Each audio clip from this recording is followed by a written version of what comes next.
30 ऑक्टोबरला मराठा आरक्षणाच्या प्रश्नावरून माजलगावमध्ये आमदार प्रकाश सोळंके यांच्या घरावरती दगडफेक करून जाळपोळ करण्यात आली होती आणि या प्रकरणी 17 संशयितांना ताब्यात घेतलं गेलं होतं। यामध्ये अटक करण्यात आलेल्या 17 संशयित आरोपींना जामीन मंजूर करण्यात आलाय। आमदार प्रकाश सोळंके यांच्या घरावरती केलेली दगडफेक आणि जाळपोळ या संशयावरून माजलगाव पोलिसांमध्ये गुन्हा दाखल करण्यात आला होता। गोविंद शेळके आपले प्रतिनिधी आपल्याला अपडेट देतील। गोविंद, आपण बघतोय की माजलगाव असेल किंवा बीड असेल या ठिकाणी जो काही हिंसाचार झाला होता, जाळपोळ झाली होती, या प्रकरणामध्ये अटक झालेल्यांची संख्या जवळपास 250 पेक्षा जास्त झाली आहे।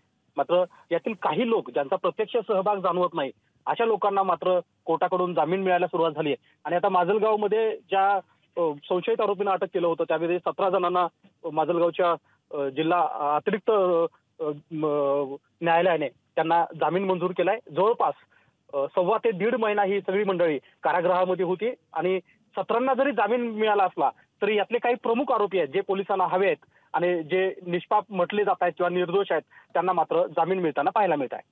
प्रज्ञा, गोविंद, धन्यवाद दिलेल्या माहितीसाठी।